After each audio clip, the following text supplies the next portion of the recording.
Voice கேக்குதா sir?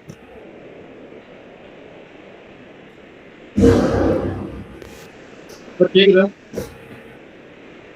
Sir, my voice audible, sir?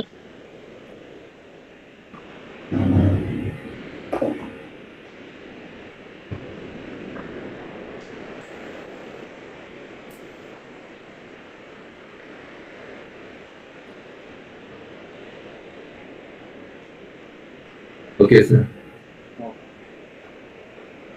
Shall I start? Yes, sir. I'll give you a brief introduction to you, sir. Okay, sir. Okay. One minute only, because already we wasted some time. Sir, we have Dr. Raguraman from IIITDM, who is renowned for his excellent work in the interdisciplinary design and innovation. He has worked in various positions and currently is serving as head of School of Interdisciplinary Design and Innovation in IIITDM, Kanjipuram. Sir. Yes, sir. Yeah. I'm Raghu. Excuse me, sir. I'm Raghu from C. Venkateshwar Jain College. நீங்க யாரை பத்தி படிக்கிறீங்க sir?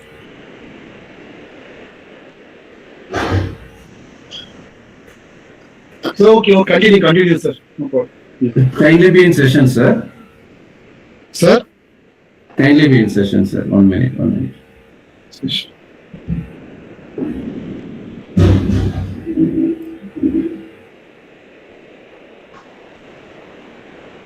There's a session allotted for today's second session. In the first day, we have Dr. Raguraman Munusamy, sir.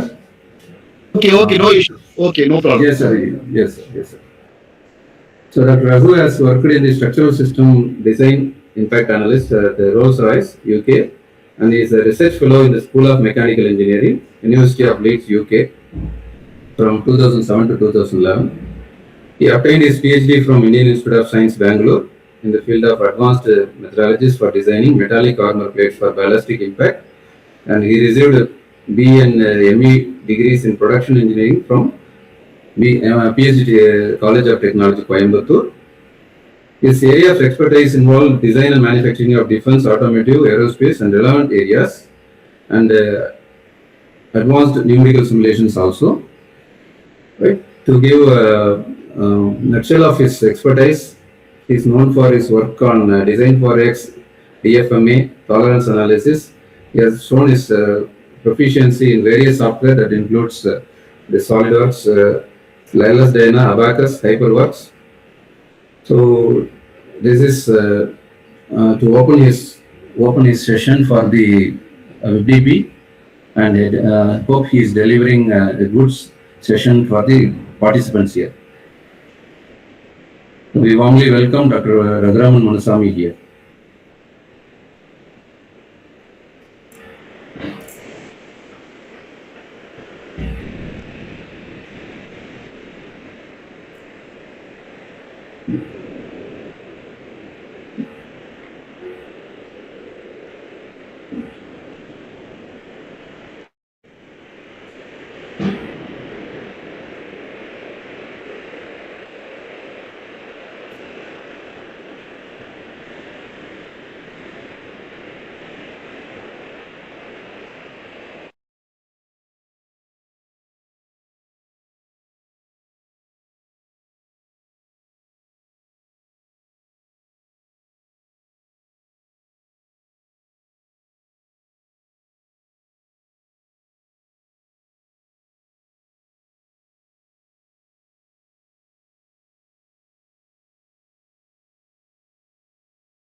Just hold on for a second.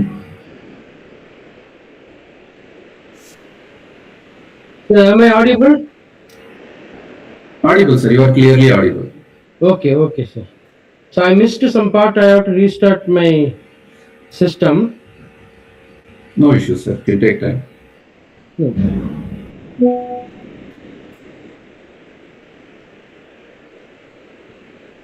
So now I'm okay. Shall I start my presentation?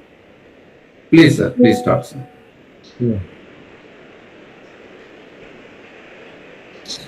Hello? Ah.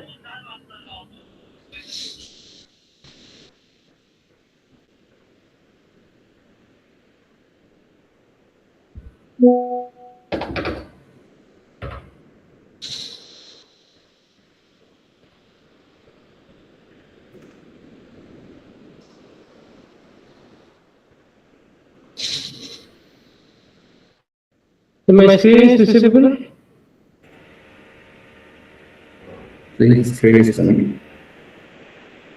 Yes, sir. Yes, sir. Okay.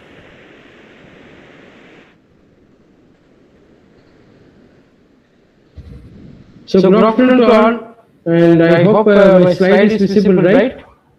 Shall I start my presentation? Please proceed. Yeah. So good afternoon. So my topic of the day is development, characterization, and life cycle assessment of agro-residue reinforced polypropylene composites. So what do you mean by agro-residue? Agro-residue means agricultural waste. So I'm going to talk mainly about two different agricultural waste. One is the banana fiber, and the other one is the sugarcane bagasse. So these are the two agro residues I have chosen to blend with polypropylene so that we can reduce the environmental impacts. Okay. So how much we can add and what kind of benefit we'll get in terms of environmental pollution, and then how when I'm adding some of these agricultural waste into a polymer, what kind of mechanical character behaviors it will exhibit. So that is the overview of this presentation for today. And myself, Dr. Raghuram, currently as associate professor and head of school of interdisciplinary design and innovation at IIIT DDM Kanchipuram. So first, everyone knows about what is plastic. So plastic is pliable and easily shaped, which is commonly known as a polymers. And so it started during World War time, Second World War time, and so everyone were looking at lightweight and strong materials. So then they invented plastics during that time. So plastics, there are two forms, either synthetic or semi-synthetic, that are derived from the petroleum or natural gas. Okay. The first synthetic polymer was discovered in 1869. So by John Wesley Hyatt.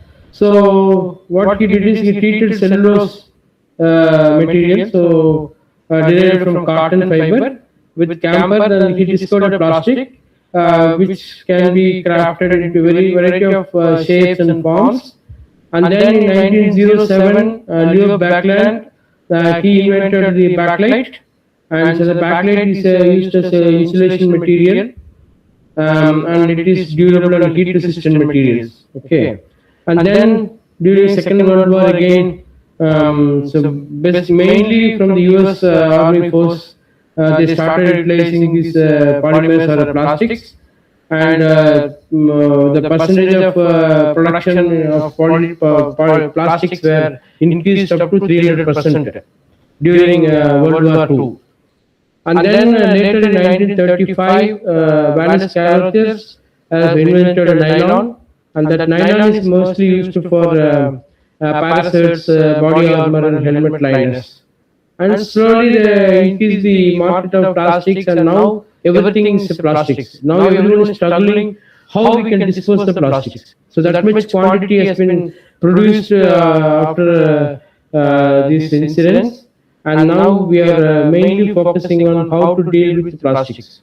And there are two types of plastics. One is thermoset plastics, other is thermoplastics.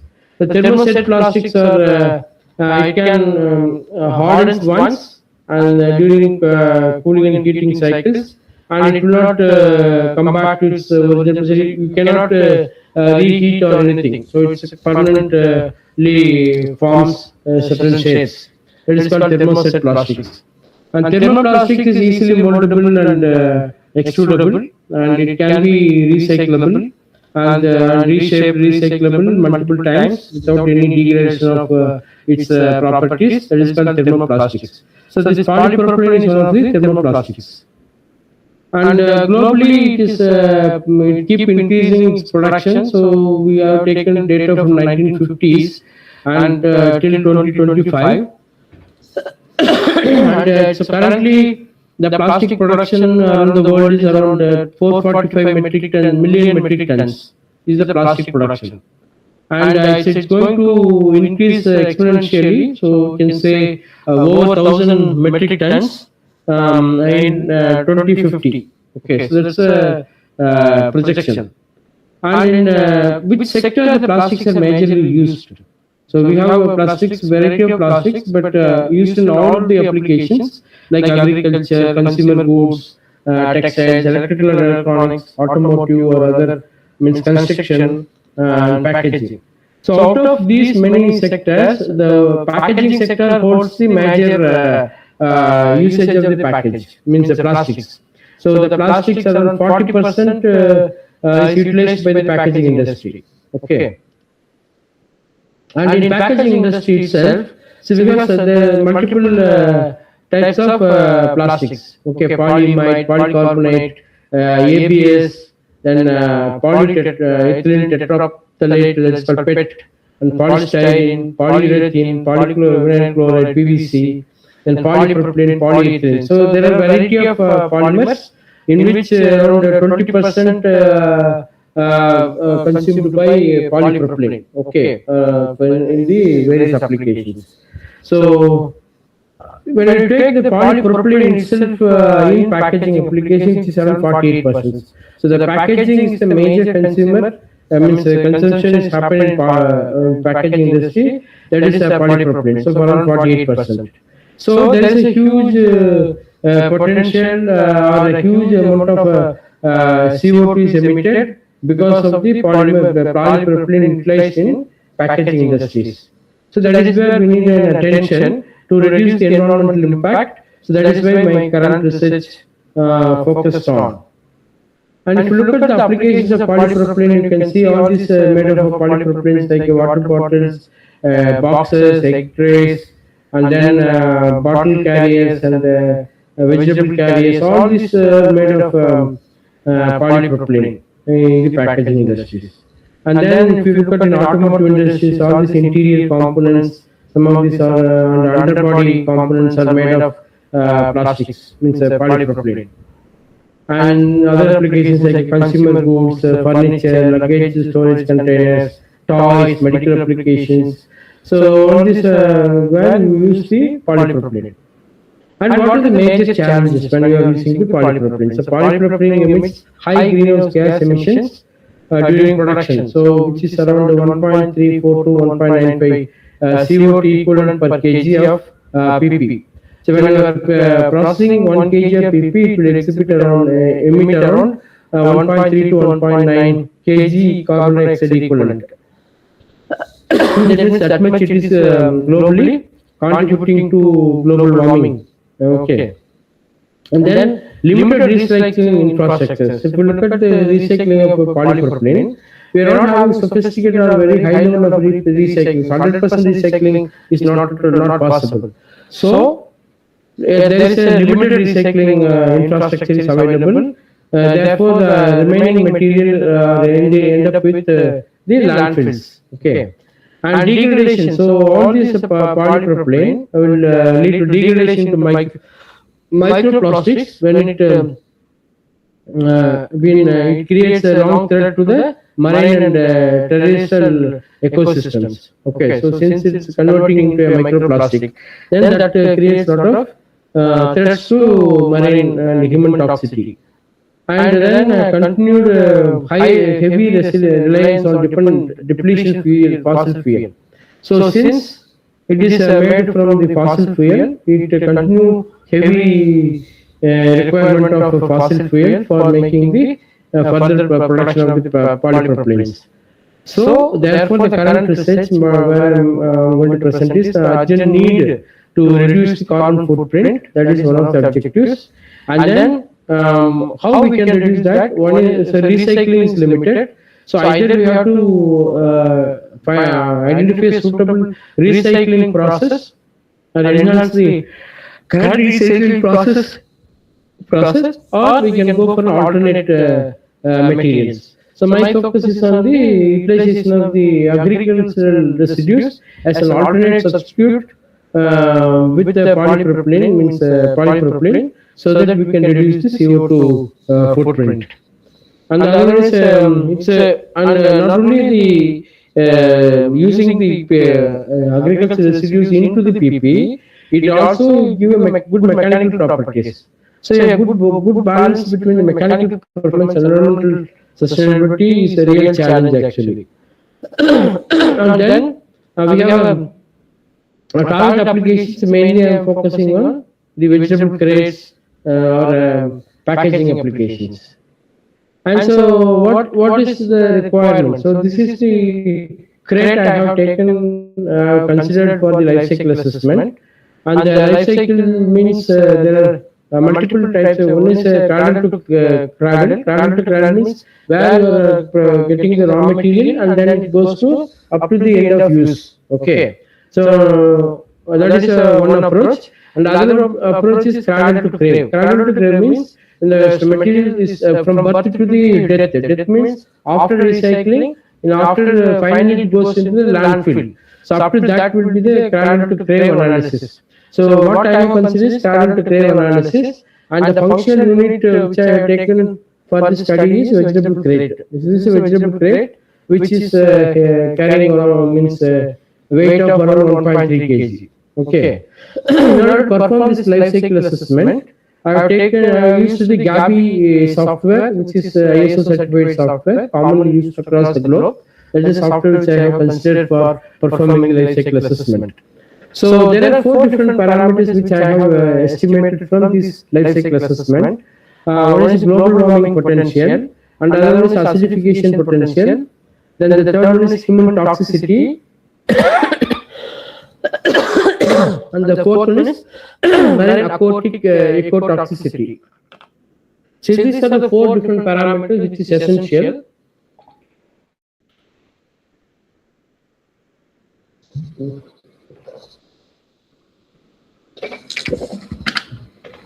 When you are say that the material is more sustainable. Okay. So based on these 4 parameters only we will decide that.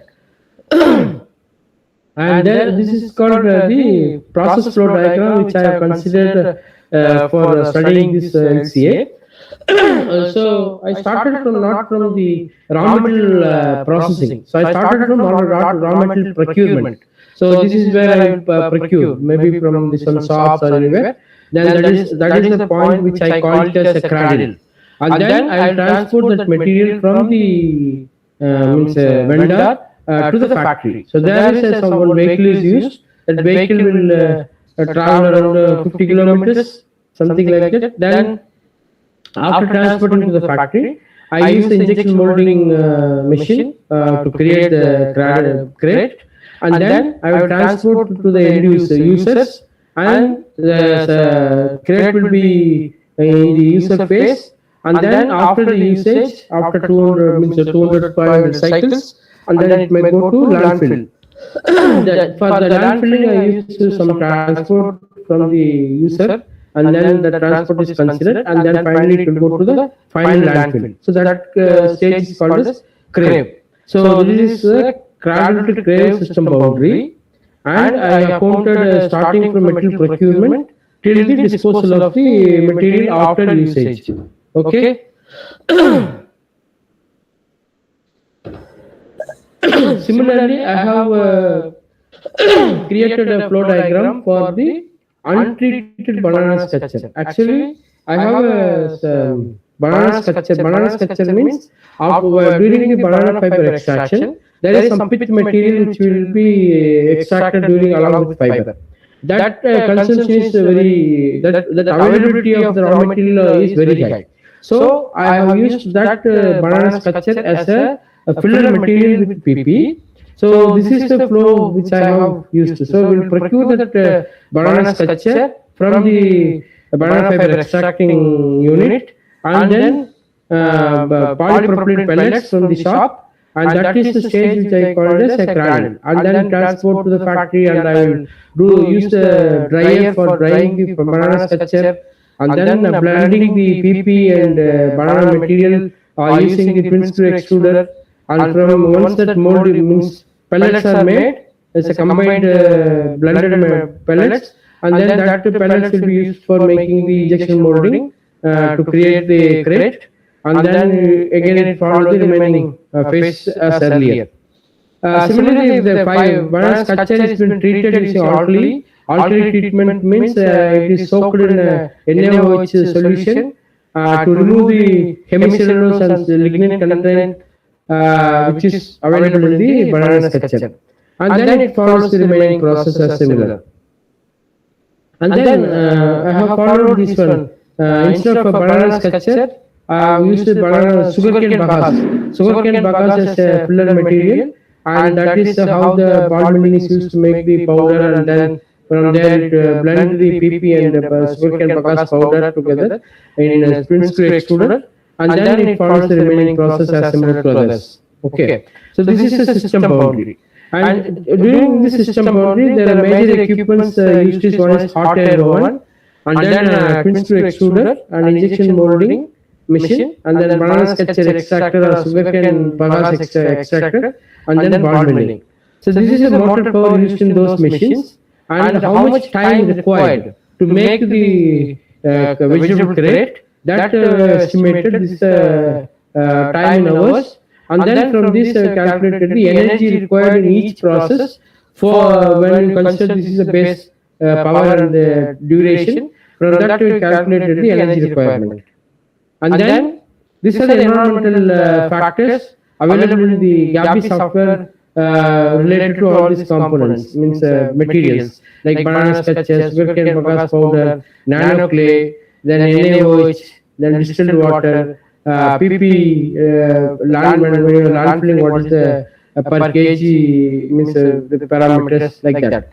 So then these are the parameters like acidification potential, global warming potential, and then human toxicity potential. Like that we have taken the inputs from there, and this is the equation which I have used to estimate the remaining all these environmental impacts. And from finally I got the results, and it showed that there is around 27% of global warming potential reduction when my filler loading is around 50%. So it's a combined results between the banana structure and the sugarcane bagasse. So when I use any one of these fillers can be substituted, but the maximum reduction which I can get it from this is around 27% global warming potential, and 18 to 20% of acidification potential, and 15 to 18% of human toxicity potential, and marine aquatic ecotoxicity potential. So when my filler rating is around 50%.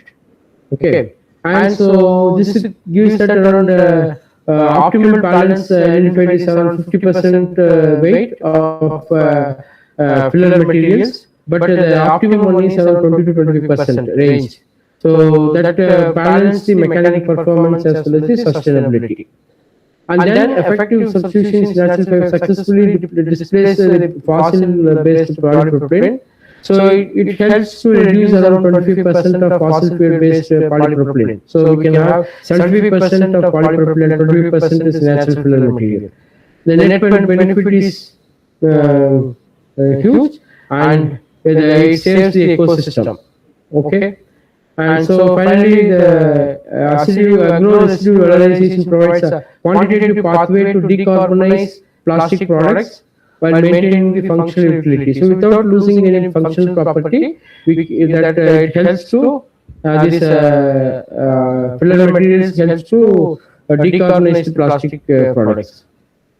And so first one is take the banana structure. For banana structure means this is the banana stem which is cut from the after harvesting the banana, the remaining stem as a waste available in the field. That banana stem can be brought and processed to make the banana fiber. So this is the machine, Raspadal machine, which is used for making, means extracting the banana fiber. They will remove the individual seeds and put it in this machine one by one, and finally you get the fiber. During fiber extraction, the pitch, whatever is collected at the bottom of this machine, is shown here. This is called banana structure. So the fiber is used for many applications like making sarees, composites, and etc. But this banana structure is currently used for making compost or vermicompost. So in order to for utilize in some structural applications, now I am trying this new material to develop, means used as an nanofiller material with polypropylene, so that we can address the global sustainability needs, and also this material can be completely utilized in some useful applications. So if you look at the raw material availability, so this substitution of material is fine, but whether we will get the raw material throughout the year, how the industry is going to survive. So India is the number one country who manufactures banana and export banana to various other countries. So it is on 34.5 million metric tons per year is cultivated in the country. So and the banana production is keep increasing every year. So definitely the raw material availability is huge. So that can be used as a filler material with the proposed composites. And how I prepare the banana structure powders? I collect this pith from the banana fiber extraction machine, and by following this procedure, we'll dry it using the hot air oven at 80 degrees centigrade for 2 hours, and finally we get untreated banana structure powder. And for the treated structure powder, the similar procedure is used, but in between we'll use NaOH as a solvent which can be soaked this banana structure powder for 48 hours, and then be dried using this hot air oven. Finally we get a treated banana structure powder.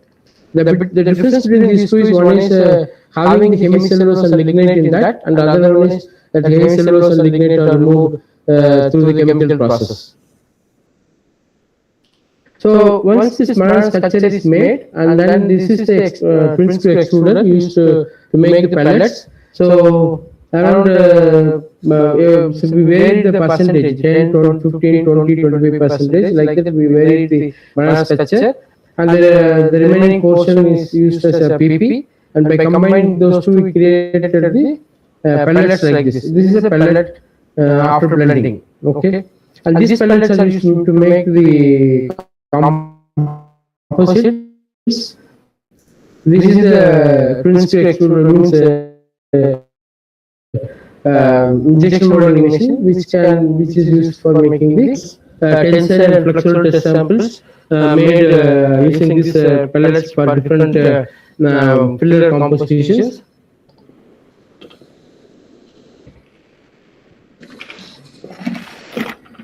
In each composition, so we have made 3 samples. So around 4 different cases, 12 samples in each variety. Okay, untreated banana structure and the already treated banana structure, 2 cases. So 12 to 24 samples are made here, and so these are tested using the UTM machine, so with the crosser speed of 10 mm per minute, and as per the ASTM standard D638. And this is the results received, means plotted after the test. So this is the PP material, virgin PP. So after yielding it drops down and then further it continue elongation up to more than 300%. That is the general nature of polypropylene. So when I add 10% of polypropylene, means 10% of banana structure into the polypropylene, and it drastically reduces the failure strain. So from 350, 400 to it reduces to 250. Okay, and also the sample was broken at this particular strain, but it still behaves like a PP with 10%. But the means it shows that there is from brittle to ductile to brittle nature. And then when I add 15%, so it suddenly dropped from 250 to 25%.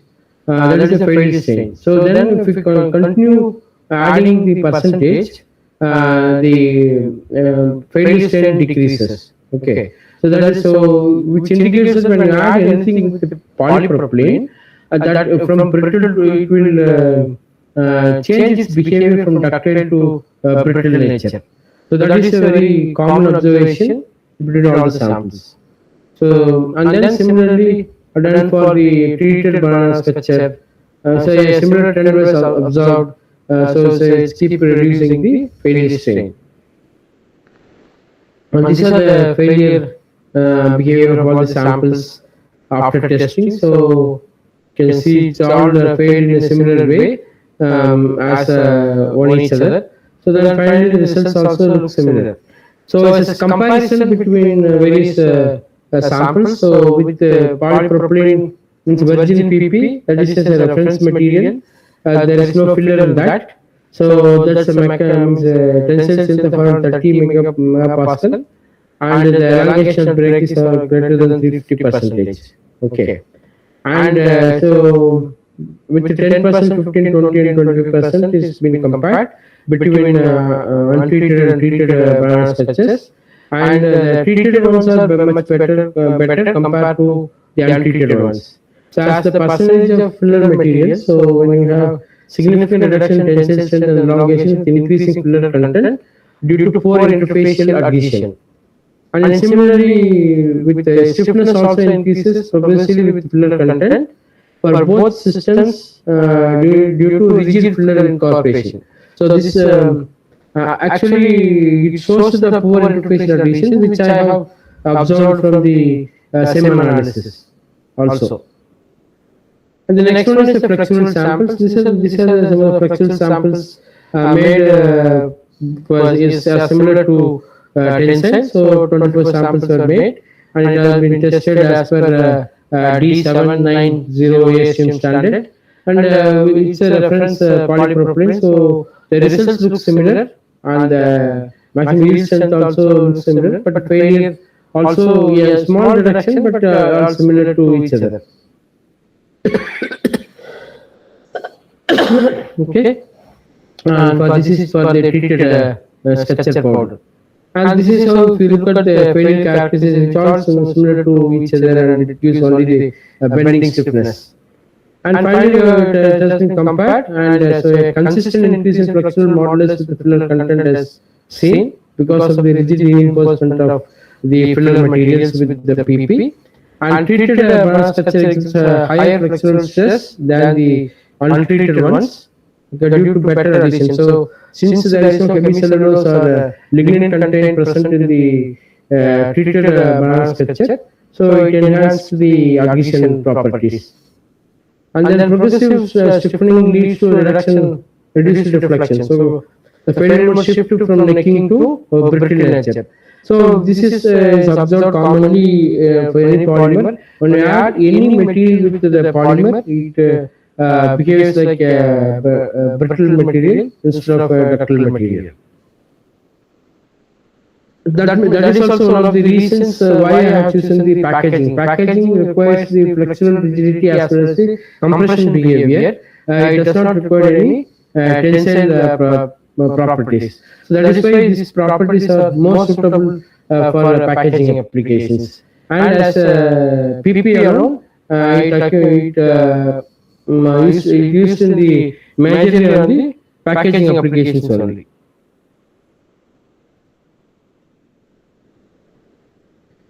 Okay, just 1 second.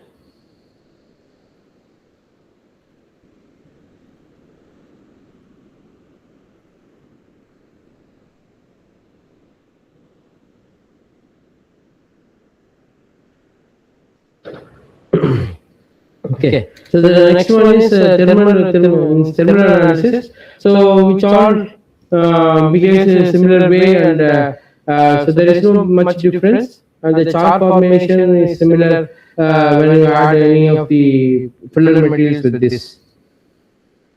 And then there is no new group. The FTIR was done to identify if there are any functional groups created in this, and there is no new functional groups have been created. That means still intact with the polypropylene behavior, even if you add the filler materials into that. And this is some of the scanning electron microscope images taken after that from the tensile test specimen. and then this all looks similar. So there is no only the mechanical bonding was seen, and there is no chemical bonding. That is maybe the reason that poor adhesion means exhibit poor adhesion properties. And this is the similar ones for all the cases. A similar study was conducted for sugarcane bagasse. So this is sugarcane, and this is a machine used for extracting sugarcane. After the extraction of sugarcane, and this is the bagasse left in the factory. Okay, so that is been now I use the ball milling machine. So dried completely, and use the ball milling machine to convert that into a fiber, means a powder. That powder is then sieved with 80 micrometer sieve, and finally we got the powder. And why we are choosing the sugarcane? So if raw material of banana culture is not available, and still we have to run the business. So the alternate another material is sugarcane. The sugarcane is majorly produced in India, means Brazil and India. India is the second largest in terms of banana sugarcane production. So banana production in India is in fourth place, as well as the huge volume of production is happening. And in a similar sugarcane also produced. Okay, it's keep increasing. So the north side like UP, Jharkhand and that, the sugarcane production is very high. So then we can see right now the sugarcane bagasse is used for burning in the sugar mill factory, and some of them are replaced for making bioethanol. But still the large quantity is available for other applications like this. So a similar procedure, instead of banana structure, we used the sugarcane bagasse powder, and then a similar matrix has been formed to make these samples. And these are the test samples prepared for various tests like tensile and flexural test using the sugarcane bagasse powder blended with PP. And then the similar tests were repeated, and the behavior is similar to what we observed in the banana structure powder. But still here, if you look at there, the banana structure, it retained up to 250 degree by 250%, but here it's around 100%.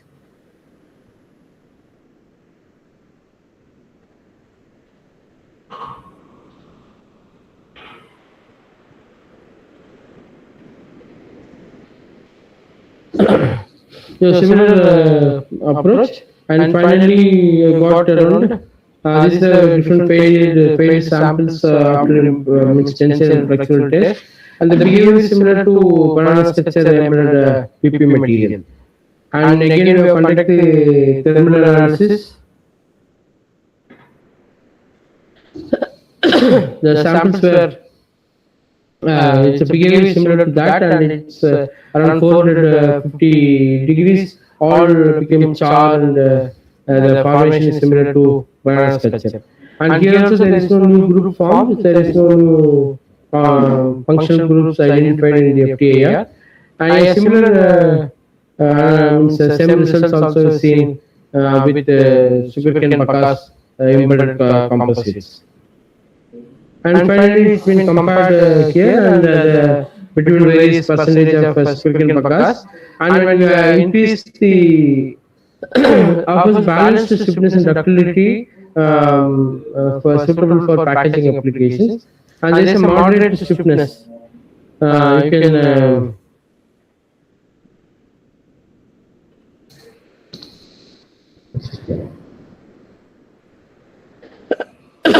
the moderate stiffness has been seen, and then there is a catastrophic deformation and bending observed, critical for load-bearing applications in packaging. So finally, what I can conclude from this talk is, and so when you embed any of these two materials like banana structure or the sugarcane bagasse powder, we can see up to 27% global warming reduction. And the mechanical performance is increased, like stiffness is keep increasing when you increase the percentage of banana structure or sugarcane bagasse nanofillers. and it drastically reduces the ductility, but the ductility is not a great thing for packaging applications. Packaging needs only the stiffness. Okay, and the optimal range of embedding this nanofillers is around 20 to 25%. And so the core outcome from this research is a significant reduction in environmental impact with around 27% reduction. And then, just 1 second.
So, and then mechanical performance, it increases the stiffness but reduces the ductility. But that can also be mitigated through adding nanoclay along with these fillers, and also we can follow the alternate treatment process.